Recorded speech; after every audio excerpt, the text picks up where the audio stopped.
Et je travaille présentement à la conception du contenu et à la rédaction de l'information qui est proposée sur le site Juridique. Juridique, c'est un service en ligne gratuit. On vous propose de l'information bilingue. On vous donne de l'information sur vos droits en langage clair. On vous aide à trouver des professionnels et des organismes près de chez vous, puis on vous guide si vous souhaitez entreprendre des démarches judiciaires. Je vous souhaite la bienvenue à ce rendez-vous juridique en direct. Je pense qu'on est déjà rendu à notre 4e. C'est une belle occasion pour nous d'inviter des professionnels puis d'échanger avec eux sur différents sujets qui sont liés à ceux qu'on traite sur Juridique, en fait. Pour votre information, aujourd'hui, le rendez-vous, il est diffusé sur nos médias sociaux, mais il est aussi en simultané sur la page Facebook du ministère de la Justice du Québec. Si jamais vous avez des questions, n'hésitez pas à les poser dans les commentaires. On va peut-être prendre quelques minutes à la toute fin pour y répondre si jamais le temps nous le permet. Donc, aujourd'hui, on parle de sujets qui touchent beaucoup de gens, certainement beaucoup de parents qui traversent une séparation ou un divorce. On parle de coparentalité après la rupture, on parle de garde, de temps parental, de vacances, de voyage, puis oui, du temps des fêtes qui s'en vient. Il y a un thème qui va ressortir de tout ça, qui est l'importance de collaborer quand c'est possible de le faire pour le bien des enfants. Puis, sur ce sujet-là, on a la chance d'avoir des invités avec nous qui connaissent très bien le thème dont il sera question aujourd'hui. Puis, j'ai le plaisir et l'honneur vraiment de vous présenter tout d'abord Madame Lorraine Filion, qui est travailleuse sociale, médiatrice familiale et coach coparental. Parmi vos réalisations, Madame Filion, vous êtes une pionnière de l'implantation de la médiation familiale au Québec. Ça vous a d'ailleurs valu d'obtenir le prix de la justice en 1999. Madame Filion a fondé en 2003 l'Association internationale francophone des intervenants auprès des familles séparées, dont elle est encore la coprésidente. Elle a mis sur pied un groupe de support et d'entraide pour les enfants de parents séparés et divorcés. Elle a travaillé à l'élaboration de normes de pratique pour les médiateurs familiaux, mais aussi pour les experts qui œuvrent auprès de la Cour supérieure pour les centres jeunesse du Québec. Puis, pendant près de 35 ans, elle a été chef du service d'expertise psychosociale et de médiation familiale des centres jeunesse de Montréal auprès de la Cour supérieure à Montréal. Elle a écrit de nombreux articles sur la médiation familiale et collaboré à de nombreux ouvrages, notamment « Les parents se séparent, mieux vivre la crise et aider son enfant ». Puis, actuellement, elle est en pratique autonome dans la région des Laurentides. Donc, merci, Madame Filion. C'est vraiment un honneur pour nous de vous recevoir aujourd'hui. Merci de m'avoir invitée. Merci. Puis, on reçoit aussi Maître Maxime Pouliot, qui est conseiller juridique familial. Maître Pouliot, vous avez un début de carrière qui est peut-être un peu similaire au mien. Vous avez commencé votre carrière comme avocat de litige dans un cabinet qui a un département spécialisé en droit de la famille, puis un cabinet qui est reconnu à Montréal, vraiment. Vous avez voulu quitter la pratique peut-être plus traditionnelle du litige en droit familial pour vous tourner vers une pratique différente, alternative. Vous avez mis sur pied un service de conseil juridique familial qui est centré sur les modes privés de règlement des différends. Et puis, vous travaillez dans une approche multidisciplinaire intégrée. Puis, si je ne me trompe pas, c'est une approche qui vous permet de placer l'humain en premier plan, puis vous intégrez à votre pratique des principes qui sont propres à des domaines sans être connexes, mais en tout cas qui gravitent autour du droit, notamment le travail sur la sexologie pour tenir compte des différentes dimensions qui sont liées à un divorce ou une séparation. Absolument. Donc, puis une dernière chose, je pense qu'on peut vous voir aussi dans la saison 1 de la série Couple à bout qui est disponible sur Nouveau. Oui, absolument. Merci à vous aussi de vous joindre à nous, c'est super apprécié.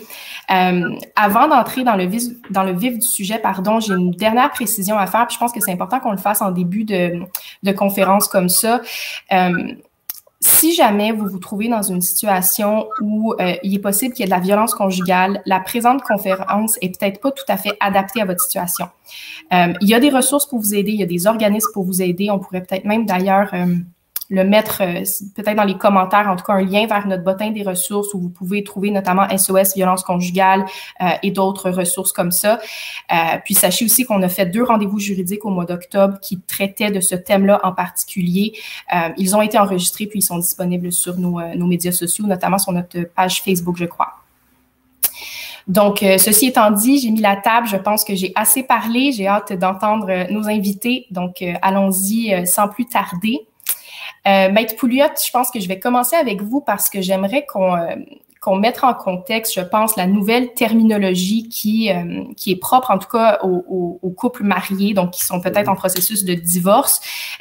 C'est sorti dans les nouvelles, évidemment, la nouvelle loi sur le divorce l'année dernière. Mais qu'est-ce que ça implique? C'est quoi ces changements-là? Puis pourquoi est-ce qu'ils ont été mis en place par notre législateur? Oui, ben, il y a plusieurs changements. En fait, la loi sur le divorce datait de 1985. Il y a eu quelques modifications depuis, mais ça a été une réforme là, de fond. Il y a beaucoup de vocabulaire qui a changé. On a intégré aussi, justement, on parlait de violence, les critères qui sont pris en considération dans des situations de violence par rapport au temps parental pour les enfants. Justement, j'allais dire la garde, c'est comme un vieux réflexe, le vocabulaire de garde et d'accès des enfants. Qu'on parle maintenant de temps parental. En fait, c'est que ça met vraiment l'accent sur l'intérêt des enfants, ça les met au cœur de leur propre vie.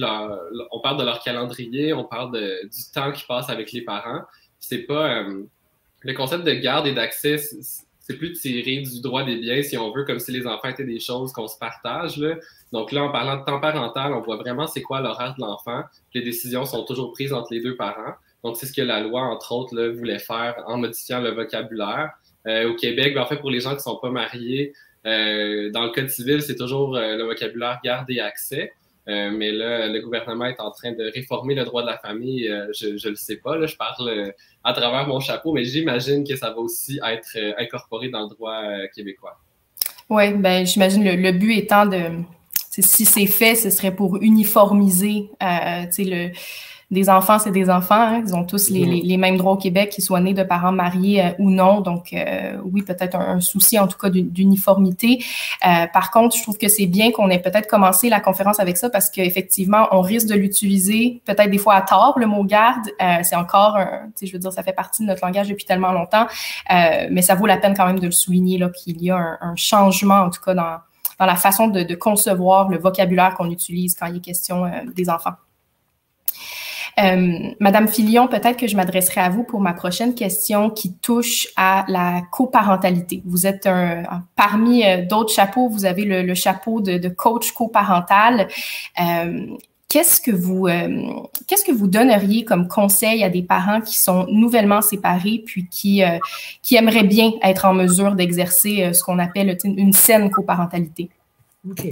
Ben écoutez, je pense que j'allais dire que justement, nous, en médiation, particulièrement en médiation familiale, on parle surtout du temps de vie de l'enfant, même plus que du temps parental. On le centre sur l'enfant.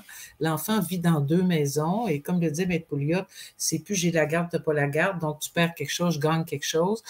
Donc, l'enfant vit dans 2 maisons. Maintenant, la coparentalité, on devrait en parler au moment où le couple se construit, dès qu'il y a un enfant qui vient au monde ou même dès qu'il est conçu, quel rôle les 2 parents vont jouer. Et moi, je dis souvent aux parents, des fois les parents disent, ben moi je suis un très bon parent, je m'occupe bien de mon enfant, je fais tout ce qu'il faut pour lui, mais il faut aussi être un bon coparent. Donc, quelle place je fais à l'autre? Donc, le plan de coparentalité, c'est comment on va, non pas partager le temps de vie de l'enfant, oui c'est important, est-ce que ça va être une garde partagée, est-ce que ça va être du temps partagé, mais au niveau de l'information, au niveau des décisions à prendre, l'école, le dentiste, en fait, toute la vie de l'enfant, qui va faire quoi, quand et comment il va informer l'autre. Parce que la coparentalité, c'est oui, je peux faire une tâche, c'est bien, mais je dois informer l'autre dès que ça touche l'enfant. Quand je vais chez le dentiste, par exemple, j'avais un papa là, qui vient de vivre ça, puis on lui dit qu'il y a 3 caries, la petite a 3 caries, elle a 8 ans, et l'hygiéniste dentaire rappelle que ça manque vraiment de soins et de brossage de dents. Donc, le papa prend bonne note de la recommandation, mais il informe tout de suite la mère. C'est ça la coparentalité. C'est qu'il a l'information, il informe la mère, puis il dit il va falloir faire attention à l'hygiène dentaire de notre fille. Alors, donc, les conseils, c'est évidemment, idéalement, de s'asseoir tous les 2, si on peut le faire, tant mieux, mais de dresser un peu la liste des tâches qu'est-ce qu'on fait par rapport à l'enfant? Puis il y a des fois que dans la vie commune, on faisait quelque chose, puis on peut faire d'autres choses différemment. Par exemple, il y a des fois un parent qui était moins présent dans la vie commune puis qui a envie de s'impliquer. Acheter les vêtements de l'enfant, hein? Aller chez le dentiste, le médecin, à l'école, faire les devoirs. Comment on va exercer l'autorité? Parce que c'est bien important au niveau des punitions, des permissions. Alors, on fait une liste, puis là, on se dit qui fait quoi? Est-ce qu'on peut établir un certain nombre de règles communes? Par exemple, c'est une grande question dès que l'enfant grandit sur le temps qu'on permet d'être justement sur les écrans. Hein, c'est déjà une question dans la vie parentale. Donc, c'est vraiment important de s'asseoir, d'en discuter à deux, ou si c'est pas possible, d'aller voir un médiateur. Et ça, les médiateurs peuvent vous aider à faire un plan de coparentalité. Puis est-ce que, tu sais, je pense il y a, tu sais, les choses qui sont à faire, tu sais, des petits trucs et astuces comme vous venez de donner, qui sont comme la liste des choses auxquelles les parents doivent penser. Est-ce qu'on peut aussi peut-être avoir des exemples concrets là, de quoi ne pas faire, là, à éviter, là, en anglais, on dit « what not to do ». Si vous avez quelques petits exemples peut-être concrets, ce serait intéressant. Bien, habituellement, en coaching coparental, pardon, on parle plus de positif que de négatif. Donc, qu'est-ce qu'il faut faire? Donc, il faut laisser de la place à l'autre parent, puis il faut parler en bien de l'autre parent. On pourrait dire ne jamais parler en mal, mais j'aime mieux dire, il faut parler en bien de l'autre parent, de lui laisser une place, de clarifier les tâches et les responsabilités de chacun, de faire un calendrier. Ça, c'est tellement important. J'ai un petit bonhomme là, de 3 ans récemment que j'avais en médiation. Ben lui, ses parents se séparent. Sa notion de temps et d'espace n'est pas celle des adultes. Donc, les parents, on leur recommande de faire un calendrier qu'ils vont mettre sur le frigo. Hein, il y a des aimants. Et ils ont trouvé un petit aimant qui représente maman ou papa. Donc, la lune, mettons, pour maman, le soleil pour papa, peu importe. Et le petit bonhomme, des fois, il est mélangé parce que, je comprends, à son âge, il est chez papa, puis il se demande quand est-ce qu'il va aller chez maman. Oups, il s'en va au calendrier. Puis là, le papa lui explique que là, il fait dodo parce que, vous savez, il compte en nombre de dodos. Donc, dans 3 dodos, là, c'est 3 lunes. Après ça, c'est le soleil. Et là, c'est des repères pour l'enfant. Alors, souvent, de faire un calendrier, la même chose pour les vacances, les grandes vacances, les petites vacances, les congés fériés, c'est bien, ça fait partie de la coparentalité, de les définir et de les planifier parce qu'on ne peut pas improviser là-dessus. Un enfant a besoin de savoir quand est-ce que je vais revoir mon papa? Quand est-ce que je vais revoir ma maman? Selon l'âge, les parents doivent prévoir ce qui est nécessaire. Oui. Non, c'est très intéressant, mais ça me fait penser aussi, tu sais, Maître Pouliot, il y a des dossiers, vous le savez, qui deviennent judiciarisés, tu sais, peut-être la médiation n'a pas fonctionné, les tentatives là, de trouver des solutions n'ont pas fonctionné, puis on se retrouve dans une situation où les parents sont adversaires, hein, demandeurs contre défendeurs dans un dossier à la cour, puis à 16h30, on quitte le palais de justice, puis on redevient coparents. La switch est peut-être pas évidente là, à activer pour les parents. Quel conseil est-ce que vous donnez à vos clients qui vivent une situation comme ça? Ben, c'est toujours sous le même parapluie de distinguer les aspects qui sont juridiques des aspects qui sont plus humains ou relationnels, puis de toujours mettre au cœur des décisions l'intérêt des enfants. Faut être capable de se mettre dans leur peau, puis il y a des situations qui sont très difficiles pour les parents, il y a des deuils à faire. Parfois, la séparation, c'est dans un contexte hyper conflictuel, des gens qui se sont trompés ou des sentiments de trahison, des sentiments d'échec. C'est très, très difficile, mais ce poids-là ne doit pas être mis sur les petites épaules des enfants qui n'ont pas nécessairement les outils pour passer à travers ça. C'est vraiment important de distinguer les aspects juridiques parce que ça se peut qu'il y ait des désaccords sur des points très précis, financiers ou peu importe, qui nécessitent d'aller en cours. Mais souvent, quand on commence des dossiers juridiques, il y a des aspects émotionnels en arrière de ça pour justement vouloir gagner, vouloir avoir raison. Mais finalement, quand on déconstruit tout ça, on se rend compte que les questions juridiques ne sont pas nécessairement au cœur de la séparation. C'est vraiment important de se le rappeler. Puis j'encourage les gens vraiment à faire le travail eux-mêmes. Puis je le fais toujours avec mes clients, de voir c'est quoi les dynamiques relationnelles avant même de penser à aller à la cour. Faut vraiment distinguer tout ça là, en partant. C'est intéressant, puis je pense que ça demande une certaine forme aussi des fois de créativité, puis je dis ça autant pour les parents que pour les avocats s'il y a lieu qui les représentent. Puis je pense que ça me permet aussi de faire le pont avec ma prochaine question qui est j'aimerais ça qu'on rentre en fait dans les modèles, là, si on veut, des arrangements de garde. On dirait, dans l'ancien temps, on aurait dit des modèles de garde, peut-être des arrangements, des calendriers parentaux. Mm-hmm. Mais bref, j'ai l'impression qu'il y a beaucoup de personnes qui connaissent les classiques. Hein. Une semaine sur deux, un week-end sur deux, c'est des classiques qui sont connus. Mais j'ai l'impression qu'il y a quand même une certaine surprise quand on apprend qu'il y a tellement d'options qui existent, puis au final, le but étant de trouver une solution qui est adaptée tout simplement. Est-ce que vous pouvez nous en parler un petit peu plus de ces options-là, je dirais? Oui, absolument. Ben, je peux peut-être commencer par les nommer des exemples. Là. Par exemple, 2-2-3, où on échange 2 jours chez un parent, 2 jours chez l'autre, 3 jours chez l'autre. Ça, c'est bon pour les plus jeunes enfants, souvent, qui voient leurs parents à une fréquence plus élevée. Donc, lundi, mardi chez un, mercredi, jeudi chez l'autre, et la fin de semaine, on alterne. Il y a le 5-2-2-5, qui est un peu le même principe où l'échange est régulier aussi, où c'est toujours chez un parent lundi, mardi, toujours chez l'autre parent mercredi, jeudi, et on alterne les week-ends. Donc, ça donne 5 jours de suite, ensuite 2, et on alterne comme ça. Ça, c'est des modalités qui sont arrivées là, un petit peu plus tard, mais qui sont vraiment fréquentes là, de nos jours, ce qui permet aux enfants de voir leurs parents plus rapidement, puis aussi d'avoir un jour dans la semaine qui est fixe avec un parent. Donc, s'il y a une activité commune à faire, par exemple, avec son enfant à tous les mardis, ben, c'est possible avec ce modèle-là. Mais tous les horaires sont vraiment possibles. Là, ça peut être par rapport aux horaires de travail des parents aussi, là, ça peut être 8 jours, 6 jours, puis après on reprend. C'est vraiment varié.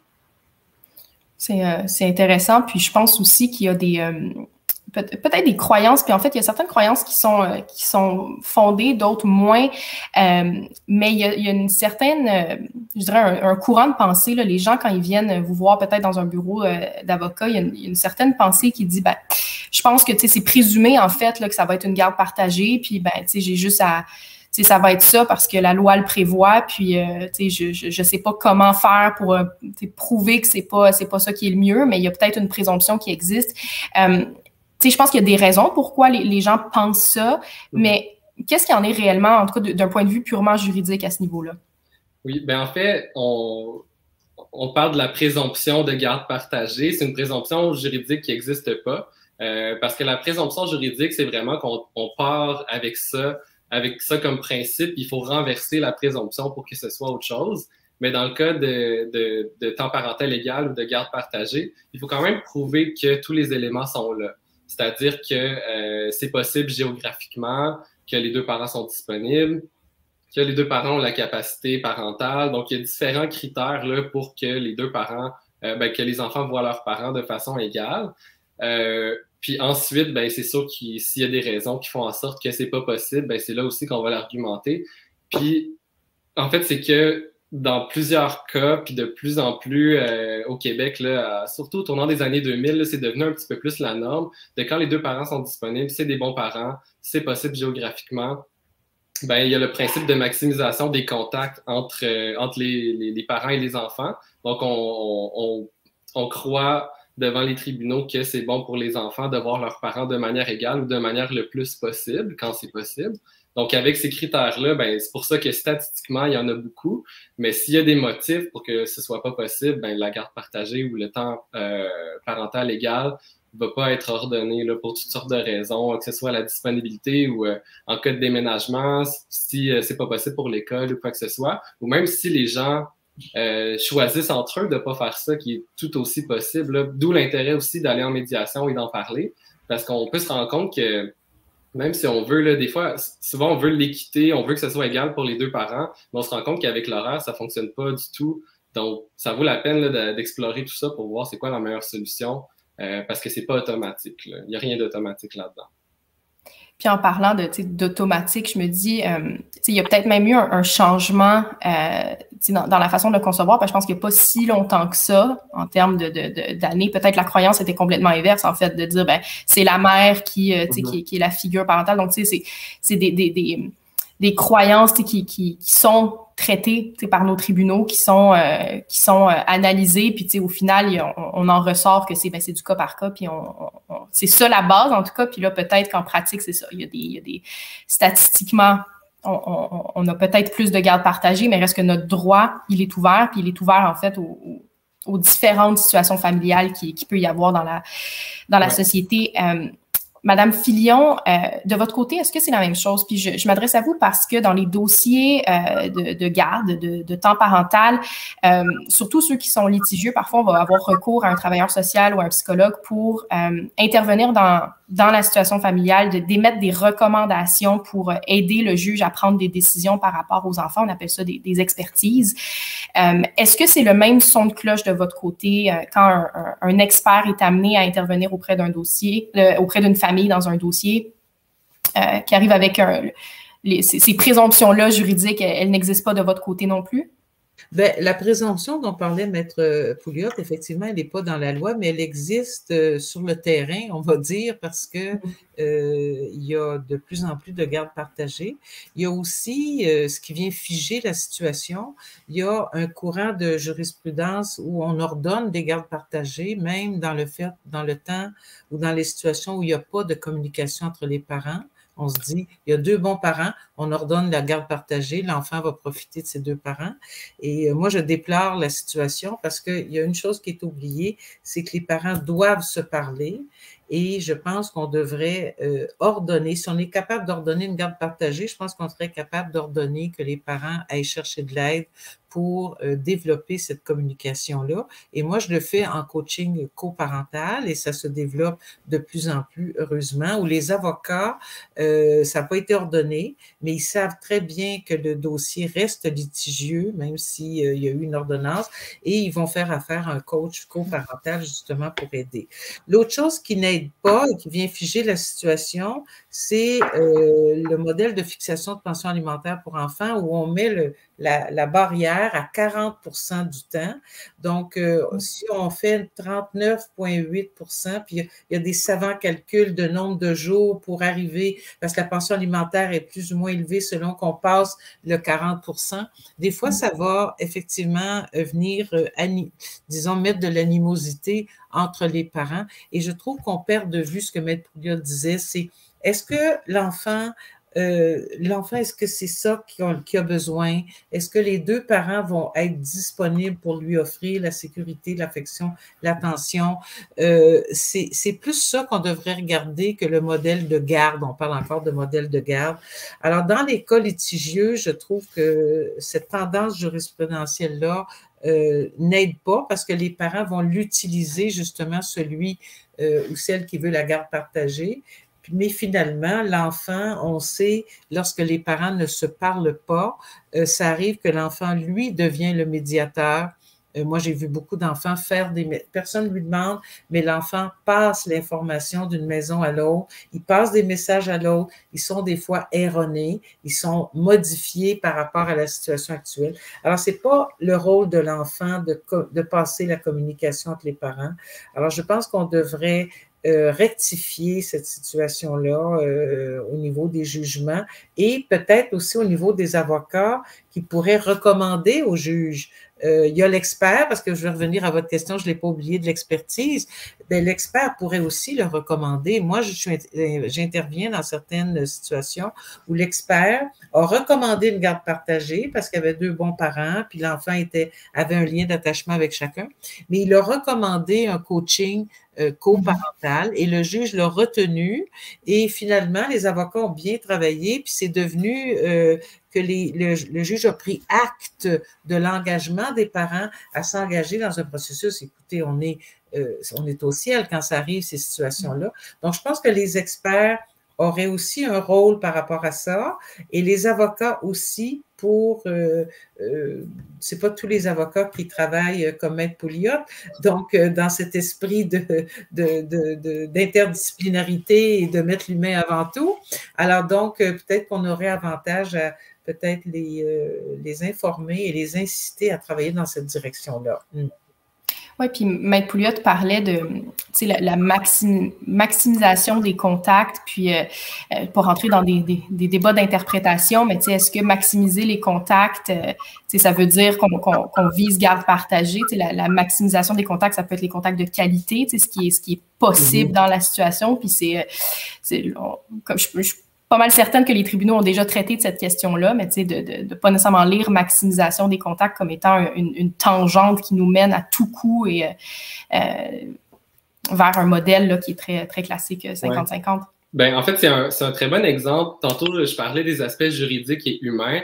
Le droit offre un cadre à travers lequel les parents peuvent naviguer, peuvent s'entendre, mais il y a beaucoup d'outils, puis il y a beaucoup de jurisprudence, puis ça peut être utilisé à mauvais escient aussi, pour différentes raisons qui sont, peu importe, là, que ça peut être par vengeance ou quoi que ce soit, mais qu'on ne met pas vraiment l'intérêt de l'enfant au centre. C'est ça qui est important à distinguer. Donc oui, la Cour, souvent, quand les critères sont là, va ordonner la garde partagée, mais si ce n'est pas dans l'intérêt de l'enfant, je pense qu'il y a un travail d'introspection à faire pour les parents pour se dire, est-ce que c'est parce que je veux gagner ou c'est parce que c'est vraiment bon pour mon enfant? Puis ça se peut que la réponse ne soit pas la même. Là.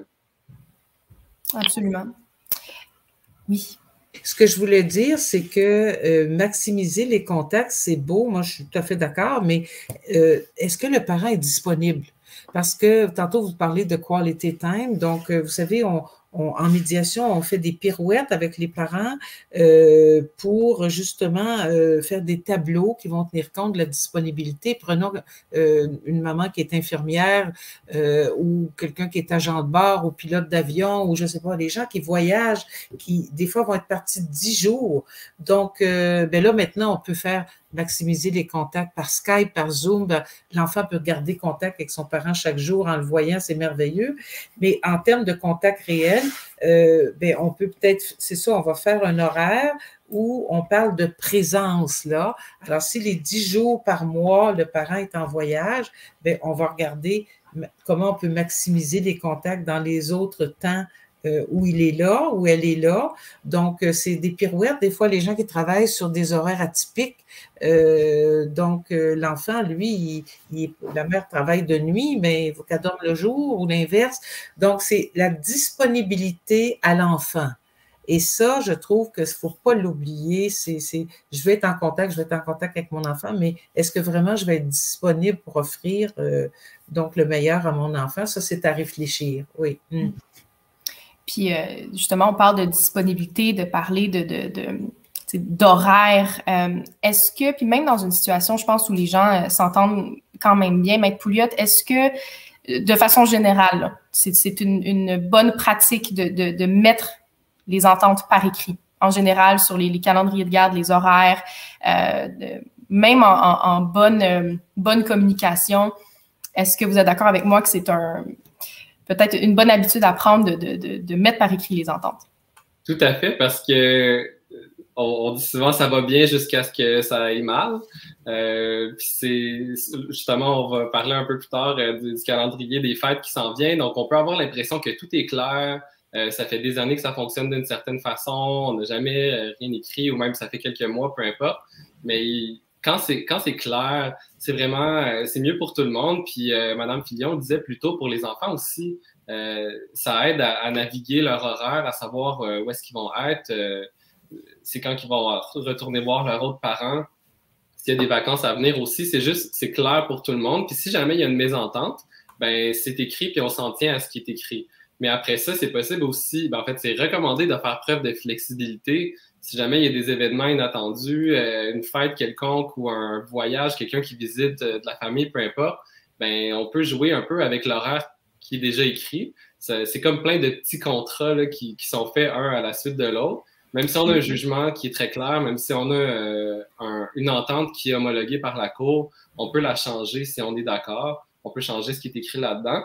Mais c'est possible de vraiment de s'entendre de façon verbale ou écrite, mais c'est mieux d'avoir quelque chose d'écrit au début. Puis même si vous êtes comme moi j'avais j'avais un intérêt en tout cas pour la rédaction, tu sais, de ces clauses-là, puis de l'intention qu'il y a derrière. Puis tu sais, c'est même possible d'être créatif puis de dire, tu sais, l'intention c'est qu'on s'entende, puis tu sais, qu'on s'en parle à chaque fois, puis qu'il y a des décisions qui sont prises au moment où on en discute. Par contre, plan B si ça ne fonctionne pas. Voici tu sais, des fois, c'est une façon que ce qui est écrit, puis ça, peut-être que c'est un message aussi, tu sais, aux avocats qui pratiquent, c'est de refléter le plus possible ce que les parents voulaient, mais oui, d'avoir encore une fois, un anglicisme, un backup plan qui est par écrit. Ça me fait penser, en fait, on va parler, on parle de calendrier de garde, on parle souvent de l'horaire régulier, la garde partagée, le ci, le ça. Mais peu importe le modèle qui est retenu au final, il y a quand même des moments dans l'année qui sont distingués. On parle des fêtes, on peut parler des vacances scolaires, la relâche. Là, il y a les fêtes qui s'en viennent, donc peut-être que je mettrais d'abord pas l'emphase, mais l'accent là-dessus. Puis, Madame Filion, de votre côté, qu'est-ce que vous dites aux parents qui vivent, peut-être cette année, ça va être le premier Noël qu'ils vont vivre séparément dans une unité familiale qui est différente. Qu'est-ce qu'on peut dire à ces gens-là? Bien, écoutez, le premier Noël, ça va être le pire parce que c'est sûr que ça va être extrêmement triste et pour le parent qui ne sera pas avec son enfant, il faut voir, et l'enfant aussi qui va voir qu'il n'y a pas son papa et sa maman pour ce Noël-là. Ils sont pas ensemble. Alors ça, c'est sûr que ça va être une grande tristesse. Puis il faut pas la nier puis la banaliser. Elle va être importante. Donc ça, quand moi je fais une médiation avec des parents qui viennent de se séparer, là on est en novembre, puis que là on regarde Noël. Maintenant, Noël, c'est très important de regarder aussi qu'est-ce qui se faisait avant dans la vie commune, hein, quand la séparation est récente.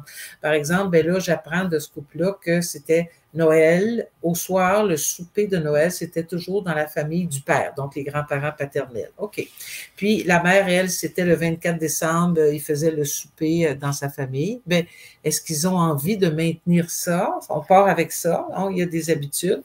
Est-ce qu'ils veulent le changer? Des fois, ce qui arrive, c'est quand ils sont en famille recomposée, hop là, et là, ça change. Parce que là, c'est plus le grand-père paternel, il y a aussi la blonde ou le chum qui a aussi des Noëls puis des jours de l'an. Donc, il faut faire des pirouettes, mais il faut, je pense qu'en partant, surtout pour les premiers Noëls, de partir des habitudes qu'il y avait, ça va être plus stable pour l'enfant. Si c'était toujours chez papy, mamie de papa ou papy, mamie de maman, bon, ben c'est ça. Alors, on va faire ça, mais on va clarifier. C'est très important de savoir l'horaire. Il faut clarifier l'horaire, puis tout à fait, il faut mettre ça par écrit. Donc, on s'entend que le 24 décembre au soir, madame ira chercher l'enfant chez le père. À quelle heure? C'est très important. À 18 heures. Ouais, ben, c'est-tu avant de souper? Si l'enfant a 3 ans tôt, 17 heures. OK. Donc, elle va l'amener, il va passer la nuit, elle va le ramener le 25 décembre en après-midi chez le père à 14 heures parce que c'est avant sa sieste. C'est tout ça qu'on regarde selon l'âge de l'enfant. Donc, plus c'est écrit, mieux c'est respecté, puis c'est plus... Ça vient pacifier les choses et clarifier les choses. Donc, on va faire ça pour le jour de l'an aussi. Qu'est-ce que vous faisiez avant dans la vie commune? Quelles étaient vos habitudes? Voulez-vous les maintenir ou voulez-vous les changer? On va tout mettre par écrit en médiation. Les parents vont partir avec une entente mur à mur. Mais comme disait Maître Pouliot, on peut le changer aussi. C'est ça l'avantage des ententes négociées, c'est qu'on faut être ouvert à des urgences, mais on part d'une base. Donc, il faut absolument le mettre au clair, oui. Puis j'ai l'impression, Maître Pouliot, du point de vue, là, quand on est en discussion ou en négociation sur des aspects comme ça, on sort un peu du juridique, on sort de... Puis là, je parle pas d'un dossier où peut-être que la sécurité des personnes en jeu est on parle vraiment là d'un dossier qui peut être litigieux sur qu'est-ce qui est le meilleur intérêt de l'enfant puis les modalités de garde, mais d'isoler ces périodes-là, puis si on est capable de trouver des ententes pour des situations comme ça, ben faisons-le. Puis j'ai l'impression, que ce que vous disiez un peu plus tôt, une approche qui est intégrée, qui tient compte de plusieurs choses. Il y a notamment, moi, je pense à l'aspect religieux. S'il y a quelqu'un un des deux parents qui célèbre Noël, pas l'autre. L'autre, c'est plutôt une autre fête religieuse qui tombe à une date dans la même période, mais pas exactement la même. De tenir compte d'aspects qui sont pas en tout cas intrinsèquement juridique. J'imagine que c'est cette approche-là aussi que vous adoptez quand c'est un sujet qui est sur la table. Oui, absolument. Puis, comme vous dites, c'est vraiment, c'est pas tant juridique, là, c'est vraiment voir ce qui se faisait avant, comme Mme Filion disait aussi. Puis, d'où l'importance aussi de le planifier d'avance pour voir est-ce qu'on continue comme à chaque année ou est-ce qu'on le fait différemment. Puis, les deux sont vraiment possibles, mais c'est toujours le même conseil de planifier d'avance parce que le temps des fêtes, je pense que vous le savez, les deux comme moi, on a toujours des surprises là, quelques jours avant le temps des fêtes ou même pendant le temps des fêtes, de devoir régler des situations en urgence parce qu'on pensait que c'était correct, que ça allait être comme d'habitude. Finalement, il y a un des deux parents qui s'oppose. On appelle les avocats, les avocates en urgence, les médiateurs, médiatrices. Le 23 décembre, tout le monde en pantoufle au téléphone à essayer de trouver une solution. Je pense que ça m'est déjà arrivé, j'imagine que vous aussi. Donc, c'est pour ça, en le faisant d'avance, on sait à quoi s'attendre, on l'écrit, puis c'est clair pour tout le monde. Puis c'est ça, c'est vraiment planifié. Puis, tu sais, on parle de planification.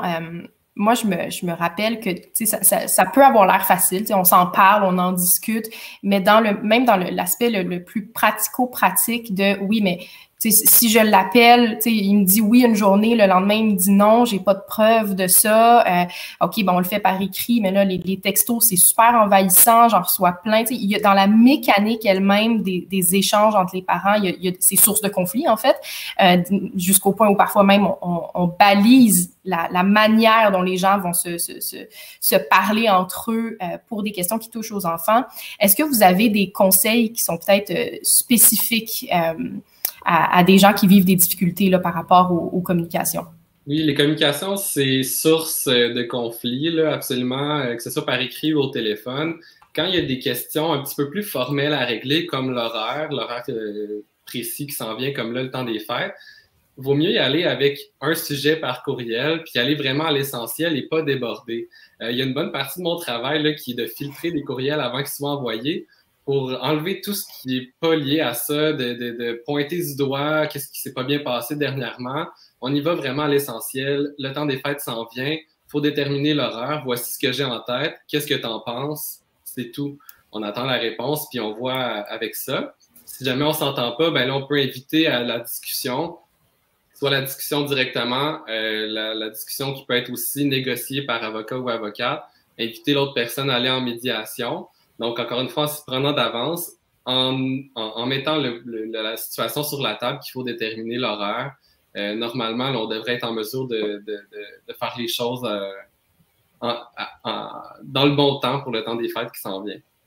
Oui, puis ça revient un peu à ce qu'on discutait un petit peu plus tôt, mais j'ai l'impression que, tu sais, surtout dans les dossiers à haut conflit, où est-ce que tout peut être source de litige, tu sais, ça devient, tu sais, on est un peu sur les nerfs, puis c'est les chaussures, puis c'est le cours de soccer, puis c'est le manteau d'hiver qu'il faut acheter. Puis il y a plein de choses auxquelles il faut penser. Puis quand on les traite dans un tas, dans un bloc, ça devient comme on n'est pas capable de rien régler, on s'entend sur rien. Puis en fait, quand on regarde chaque chose individuellement, c'est pas vrai que c'est toute la même chose. Puis il y a peut-être des façons de trouver des ententes, en tout cas, qui sont morcellaires, là, qui sont particulières à certains sujets.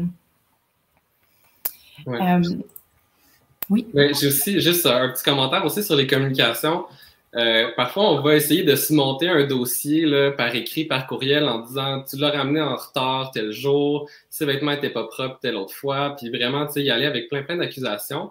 Puis des fois, les parents ont l'impression que l'autre va avoir un moment d'épiphanie puis se dire « ah mon Dieu, j'ai fait ça tout croche, ça va être terminé », tu sais. Mais les attaques personnelles comme ça, ou tu sais, d'essayer de régler plein de choses en même temps, ça fonctionne pas. Donc, il faut vraiment y aller à l'essentiel, puis un sujet à la fois, puis vraiment y aller avec ce qui est important à régler, mais pas y aller avec des accusations par écrit, parce que l'autre personne va juste répondre, puis c'est une escalade qui n'arrête plus finalement. Donc, on s'en tient à ce qui est factuel. Puis, c'est super intéressant. J'aimerais ça quand même, tu sais, qu'on revienne peut-être à vous, Madame Filion, sur une question, c'est sur le temps des fêtes, justement. Puis, je pense qu'on a parlé des sentiments des parents, puis de qu'est-ce qui devait être pris en compte là, dans leur décision. Mais d'un point de vue de l'enfant lui-même, est-ce que vous avez des conseils qui sont, je dirais, plus visés à pour lui, pour qu'il soit à l'aise, cet enfant-là, de développer des nouveaux rituels, puis qu'il soit dans de l'aider, en fait, de l'accompagner dans un moment qui est difficile pour l'enfant lui-même? Bien, écoutez, ça dépend de l'âge de l'enfant. Quand l'enfant est en bas âge, c'est ses parents qui vont faire ce rituel-là, que ce soit en garde partagée ou en garde principale, temps principal d'un parent. Donc, l'enfant qui est jeune a besoin d'un rituel, que ce soit à quelle heure il mange, qu'est-ce qu'il mange, à quelle heure il fait sa sieste. Tout ça doit être maintenu dans les deux maisons. Dans le temps des fêtes, ce qui est très difficile, c'est qu'on mange à n'importe quelle heure. Les parents se couchent très tard, ils prennent un peu d'alcool, beaucoup. Ils sont moins disponibles à leur enfant, ça c'est sûr pendant le temps des fêtes. C'est pas scientifique ce que je vous dis, c'est ce que j'ai observé. Donc, les enfants sont plus tannants, ils dorment moins, ils se couchent plus tard, ils mangent plus mal. Donc, si on peut garder un certain rituel par rapport justement aux heures de sommeil par rapport à l'enfant, c'est vraiment important. Maintenant, le parent aussi, il doit essayer donc, il y a là les jeunes enfants. Maintenant, les enfants qui sont plus vieux dans le temps des fêtes, ben, ils vont avoir aussi des goûts, des activités différentes, s'il y a des rencontres de famille. Donc, des fois, ça devient effectivement le défi de maintenir un rituel pendant cette période-là, mais il est vraiment recommandé de le faire, particulièrement sur les heures de sommeil, parce que sinon, c'est infernal. Et pour les parents aussi, de maintenir le cap, justement, et puis de maintenir l'entente qu'ils ont, parce que Maître Pouliot, tantôt, disait, moi aussi, le 22 ou 23 décembre, le téléphone sonne, puis il y a des ententes qui ont sauté. Ça arrive. Mais donc, on l'avait faite, cette entente-là. Est-ce que c'est justifié de la changer? C'est une des questions que je pose aux parents, là. Est-ce que c'est justifié de changer, de demander à l'autre un changement, ou c'est vous qui vous adaptez à ce changement-là? Parce que je donne l'exemple de Maître Pouliot, la belle famille qui vient de Gaspésie doit venir, mettons, de tel moment à tel moment, mais là, vous le savez, il annonce une tempête de neige, c'est toutes des choses qui nous arrivent. Puis là, ben, ils vont venir plus tôt, ils vont s'en venir avant la tempête. Puis, en tout cas, des choses comme ça que vous savez dans la vie. Donc, ben, peut-être c'est justifié parce que là, l'enfant aurait accès à ses grands-parents maternels, il n'y aura pas sinon. Mais sinon, des fois, c'est des changements qui sont demandés parce que là, les parties de bureau recommencent. Ça recommence, les parties de bureau. Donc, ben là, partie de bureau, il est telle date, j'aimerais ça que tu puisses garder le petit parce que... Alors, est-ce que c'est justifié? Est-ce que je peux trouver une solution? Est-ce que je peux trouver moi-même quelqu'un de significatif qui va garder mon enfant pendant que je vais aller au party des fêtes?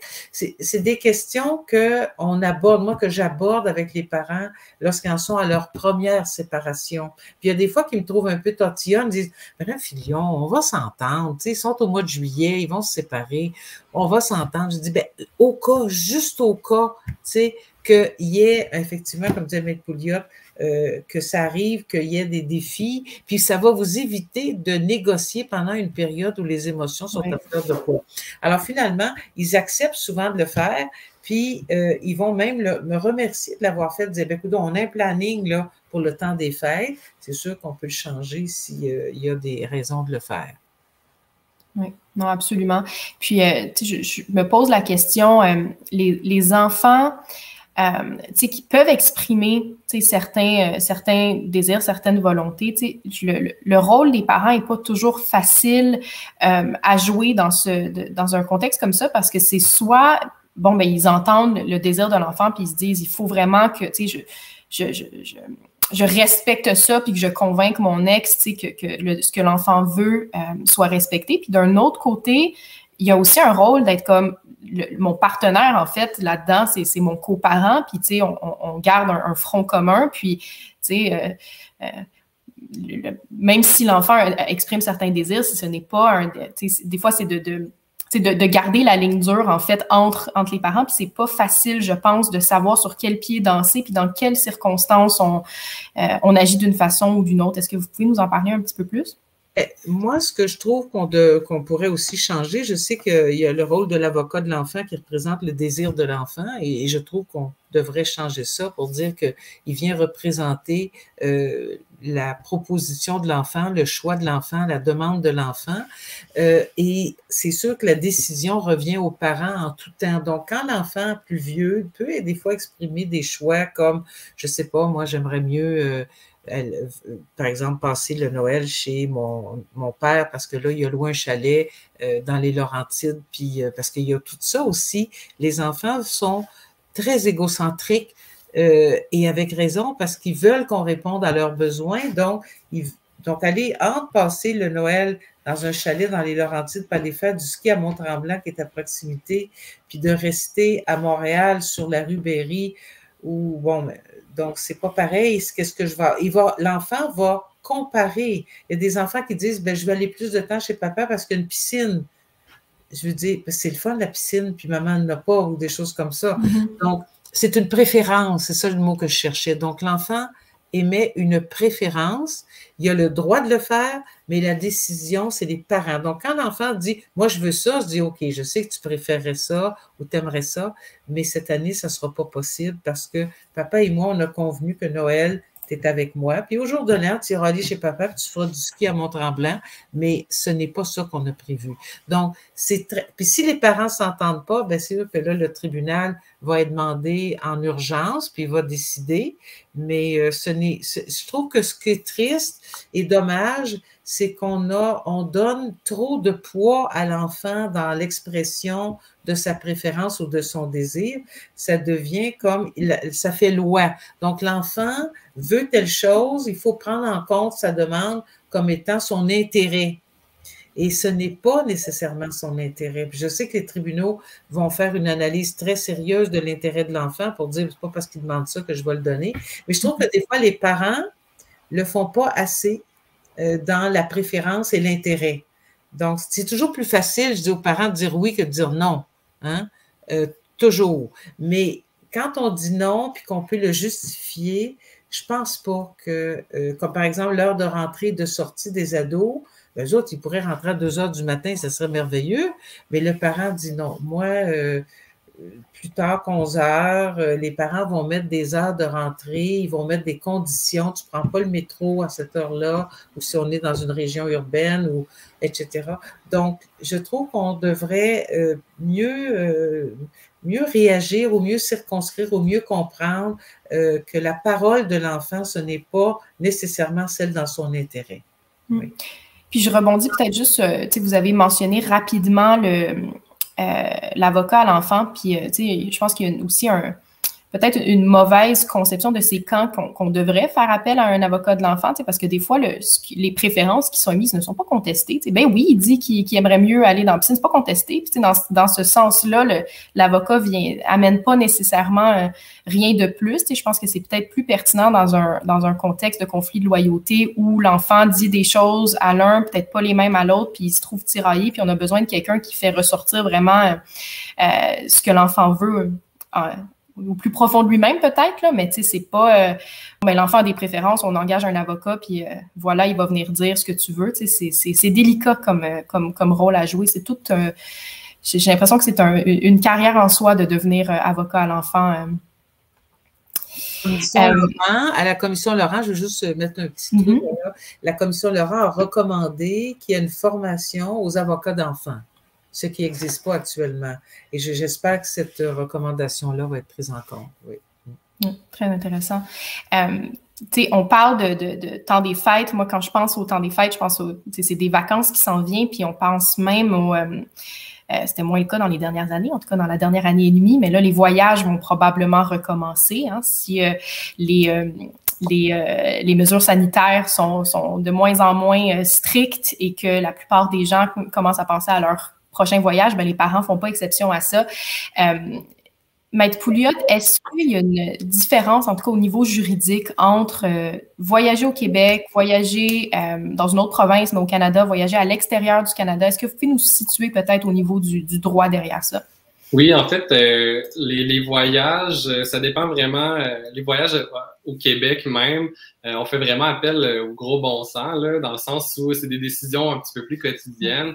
Tu sais, les parents vont pas s'avertir à chaque fois qu'ils vont au restaurant ou un week-end avec une activité particulière.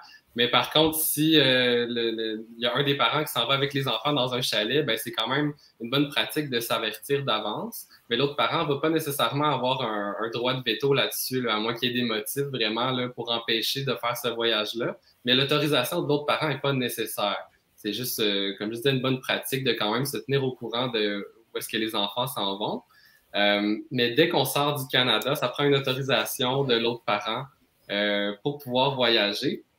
Et l'autre parent peut s'y opposer, mais ça prend vraiment des motifs sérieux, là. C'est pas juste des questions de ça me tente pas qu'il voyage. Il faut vraiment qu'il y ait soit un danger dans l'autre pays ou un risque sérieux d'enlèvement international.